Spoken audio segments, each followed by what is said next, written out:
இப்போது டைம் வந்துட்டு 4:30 ஆயிடுச்சு. இப்போ 4:30க்கு தான் வந்து இப்போ நம்ம லஞ்சுக்கு வந்திருக்கோம்.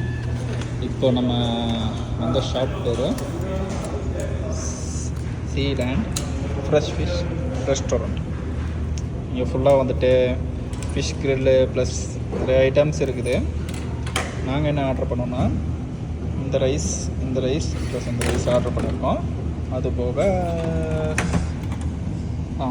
இந்த மீன் ஃப்ரை ஒன்று வாங்கியிருக்கோம். அடுத்து எக்ஸ்ட்ரா அடிஷ்னலாக ஒரு செம்மீன் சொல்லலாம், அதாவது ப்ரான் கிரேவி ஒன்று ஆர்டர் பண்ணியிருக்கோம். பார்த்துக்கோங்க, இதுதான் வந்துட்டு ஹோட்டல்ஸ். இவங்க வந்து மலையாளி தாங்க, 2 மலையாளி நம்ம கூட இருக்காங்க. அவங்க தான் எல்லாம் சொன்னாங்க. ஆக்சுவலி இது வந்து அரேபியன் கடை, அரபி டேஸ்ட்டில் இருக்கும்னு பார்த்தோம். பட் ஆனால் ஓகே, அவங்க தான் எல்லாம் சொன்னாங்க இந்த மாதிரி இது எடுத்திங்கன்னா கொஞ்சம் நல்லாயிருக்கும், நம்ம ஊர் டேஸ்ட்டுக்கு நல்லாயிருக்கும் அப்படின்ட்டு. இப்போ பார்த்தீங்கன்னா என்னென்ன இருக்குதுன்னு பாருங்கள்.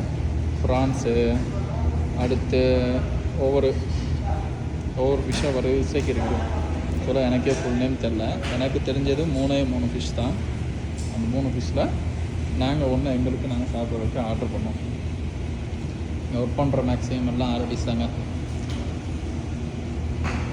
ஏதோ நம்ம அபிநயத்துக்கு இந்த டயத்தில் 2 மலையாளிஸ் அடிஷ்னலாக ஒர்க் பண்ணிகிட்டு இருந்தாங்க. ஸோ அவங்க மூலியமாக நம்ம வந்து கரெக்டான ஃபுட்டை சூஸ் பண்ணி ஆர்டர் பண்ணி சாப்பிட்டுட்ருக்கோம்.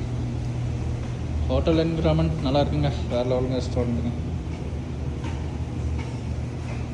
அப்புறம் பார்த்தீங்கன்னா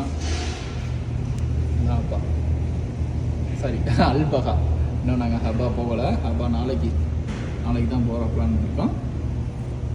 ஓகே, லச்சு சாப்பிட்லாம்.